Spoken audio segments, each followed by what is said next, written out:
तकवा और नेकोकारी ये समझते हो कि ये हरकतें करोगे। फिर आप फरमाते हैं कि हजरत ने मुझे सैर व सियाहत का हुक्म दिया। कहते हैं मैं एक शहर में पहुंचा तो क्योंकि हुक्म ये है सूफिया को कि तुम जिस शहर में भी जाओ ना, पहले जाके पूछो यहाँ कोई अल्लाह वाला है, अगर है तो उसकी ज़ियारत करो, अगर नहीं तो फिर पूछो यहाँ किसी अल्लाह वाले का मज़ार है तो फिर वहाँ जाके सलाम पेश करो, उसके बाद जो करना है सो करो। तो आप फरमाते हैं मैंने जाते सबसे पहले यही सवाल किया। मैंने कहा भाई यहाँ कोई मर्द है कोई?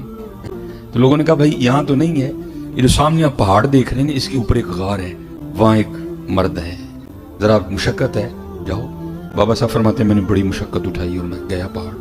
अब फरमाते जब गार के मुंह पे पहुंचा ना तो वहां जाके क्या देखा कि एक टांग है जो घुटने से कटी पड़ी है गार के मुंह पे और खुश्क हो गई है, गोश्त और पोस्ट नहीं कोई भी उसमें, खुश्क बिल्कुल हड्डी पड़ी है। फरमाते मैं बड़ा घबराया भाई ये क्या है। कहते हैं खैर मैं अंदर गया, जाकर हजरत की कदम बोशी की, जो कुछ पूछना था हजरत से पूछा, हजरत ने अनायत फरमाया। कहते जब मैं जाने लगा तो सुन्नत है अपने मेहमान को दरवाजे तक रुखसत करने जाना। कहते जब मैं निकल आना तो हजरत भी उठे मुझे गार के मुंह तक छोड़ने जाने के लिए। कहते जब हजरत उठे तो फिर देखा कि हजरत की भी दाईं टांग कोई नहीं। कहते मेरे दिल में ख्याल आया एक टांग बाहर कटी पड़ी है, हजरत की भी कोई नहीं, तो कहीं कोई एक ही तो नहीं बात। तो कहते मैंने बड़े अदब से अर्ज की हुजूर आपकी भी एक टांग कोई नहीं, एक बाहर कटी पड़ी है, तो कोई मामला एक तो नहीं कहीं। तो कहते रो पड़ी।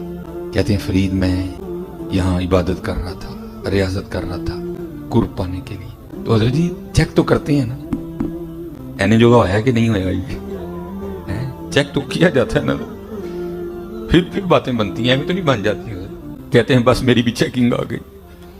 कहते 7 दिन तवातुर से बारिश बरसी और गार में इतनी सर्दी हो गई कि मुझे लग रहा था ये सर्दी मेरी जान लेगी। फरमाते 8वें दिन अल्लाह ने रहमत की और धूप निकली। कहते मैं गार के मुंह पे बैठा ना, सूरज से अपने वजूद को गर्म कर रहा था, तो चेकिंग कच्चा के पक्का।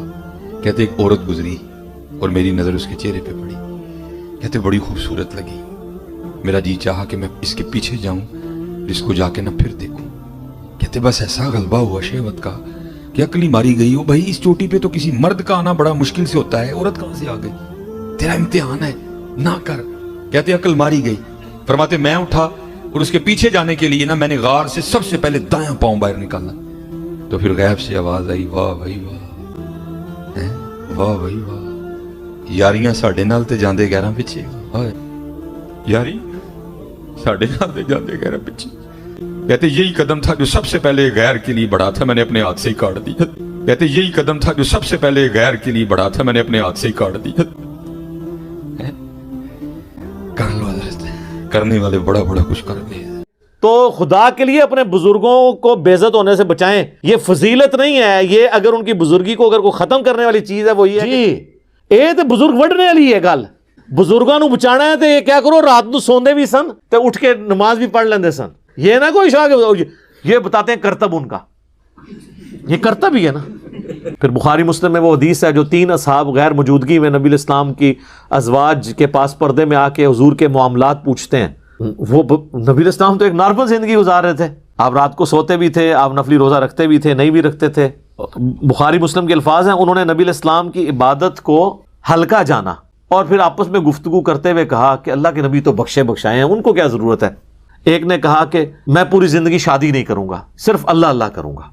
दूसरे ने कहा कि मैं रोजाना रोजा रखूंगा और तीसरे ने कहा कि मैं रोजाना पूरी रात जागा करूंगा।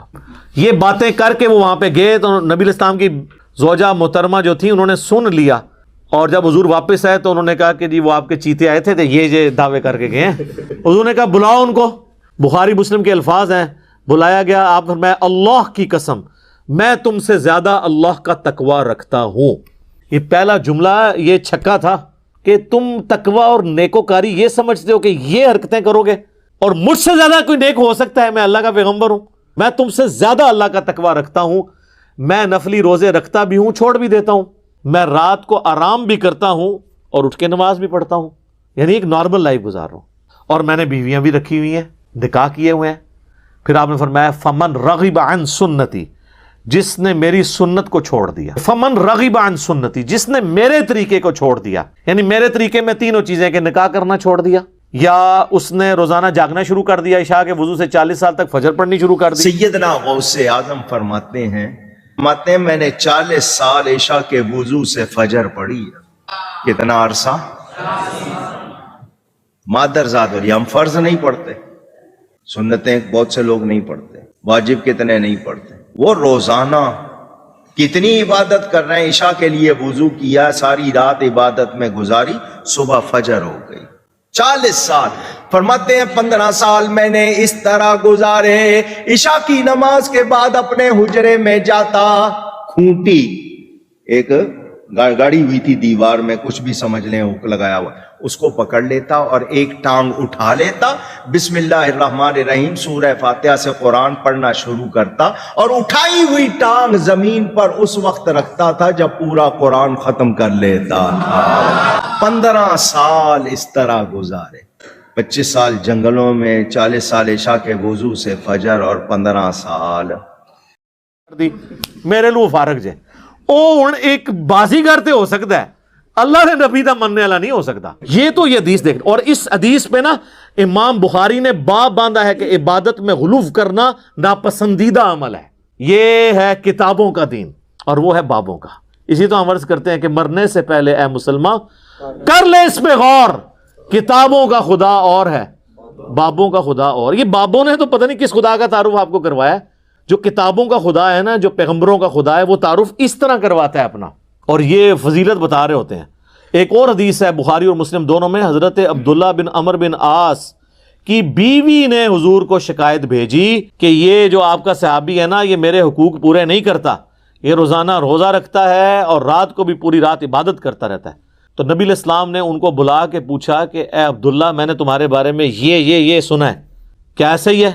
उन्होंने अर्ज की या रसूलल्लाह ऐसा ही है। वो तो एक्सपेक्ट कर रहे थे हुजूर कहेंगे यार इधर आना जरा जफ्फी पा, तू से ही निकले हैं मेरे साहबा विचों। हाँ फरमाया अब्दुल्ला, अगर ऐसा करोगे पूरी रात जागोगे तो तुम अंधे हो जाओगे, तुम्हारी आंखों का भी तुम पे हक है, तुम्हारे जिस्म का भी तुम पे हक है, तुम्हारी बीवी का भी तुम पे हक है। फिर नबी इस्लाम फरमाया देखो मैं भी तो एक लाइफ जिंदगी गुजार रहा हूँ ना, मैं रात को सोता भी हूँ, उठ के नमाज भी पढ़ता हूँ, नफली रोजे रखता भी हूँ, छोड़ भी देता हूँ। उन्होंने कहा या रसूल अल्लाह मेरे अंदर बहुत ताकत है, मैं अल्लाह की इबादत कर सकता हूँ, तो मैं तो रोज़ाना रोज़ा रखूँगा। आपने फरमाया कि जो रोज़ाना रोज़ा रखता है गोया कि ऐसा है कि वो रोज़ा रखता ही नहीं। चलो जीरो। यहाँ कितने बुजुर्गों का कहते हैं जी एने साल तो उन्होंने रोज़ा है, ओ खुदा दा ना ये गल्लां बंद कर दो, बुजुर्गी बचानी से किसी दी है, पुठियां पुठियां गल्लां बंद करो। आप फरमाया जो रोज़ाना रोज़ा रखता है गोया वो रोज़ा नहीं रखने वाला। फिर आपने फरमाया कि महीने में 3 रोज़े रख लो, ये गोया ऐसा है कि तुम हमेशा रोज़े रखते हो। उनका या रसूल अल्लाह मेरे में इससे ज़्यादा ताकत है। फिर हुजूर ने और बढ़ाए करते करते आपने आखिर में फरमाया कि बस इतनी इजाज़त है कि एक दिन रोज़ा रखो एक दिन ना रखो, ये दाऊदी रोज़े हैं, इससे ज़्यादा मैं तुम्हें इजाज़त नहीं दूंगा। तो फिर जब वो बूढ़े हो गए ना, तो वो फिर वो याद करते थे उस हदीस को, कहते थे ओ काश मैंने हुजूर की वो वाली फैसिलिटी ले ली होती, अब मुझसे नहीं रोज़े रखे जाते। तो वो हुजूर ने तो मुझे पहले इतनी बड़ी ऑफ़र की थी। खैर हमारे लिए तो इससे भी आसान ऑफ़र है। सही मुस्लिम में हदीस है, जामिया तिरमिज़ी में, सुनन अबी दाऊद में, सुनन निसाई में, सुनन इब्न माजा में, ये जो 6 मेन अहले सुन्नत की किताबें हैं ना, बुखारी के सिवा बाकी 5 की 5 किताबों में हदीस है कि जो रमज़ान के रोज़े रखे उसके बाद शवाल के 6 रोज़े रख ले, गोया उसने पूरी ज़िंदगी के रोज़े रखे। यानी हर साल वो रखता रहे ना, तो साल साल के उसके रोज़े होते रहेंगे, और वो 6 रोज़े आप पूरे महीने में किसी भी वक्त रख सकते हैं। बाज़ कहते हैं एक फ़ौरन बाद रख लो, बाकी बाद रख लो, बाज़ कहते हैं फ़ौरन रख लो, नहीं ऐसी कोई नहीं है, पूरे महीने में आप किसी भी वक्त 6 रोज़े वो पूरे कर लें जिस तरीके से मर्जी। तो वो भी गोया इस तरह है जिस तरह पूरे साल के रोज़े रखने वाला है। तो सर ये किताबों का दीन बहुत आसान है। मैं अक्सर अपने भाइयों से कहता हूँ, लोग तो ये कहते हैं कि इल्म दीन आएगा तो फिर मुश्किल हो जाती है, अमल करना पड़ जाता है। सर ये लोग कहते हैं, हालांकि अगर आपके पास इल्म दीन आ जाए ना तो आपके लिए दीन पे चलना आसान हो जाता है। कई काम आप ऐसे कर रहे होते हैं जो फजूल होते हैं और आपने खामखा अपने आप को मुसीबत में डाला होता है, और वो अल्लाह की नाफरमानी के काम होते हैं, और आप उसमें मुशक्कत उठा के तो बड़े सवाब की उम्मीद लगाए बैठे होते हैं, जबकि अल्लाह ने उसे 0 से मल्टीप्लाई करना है।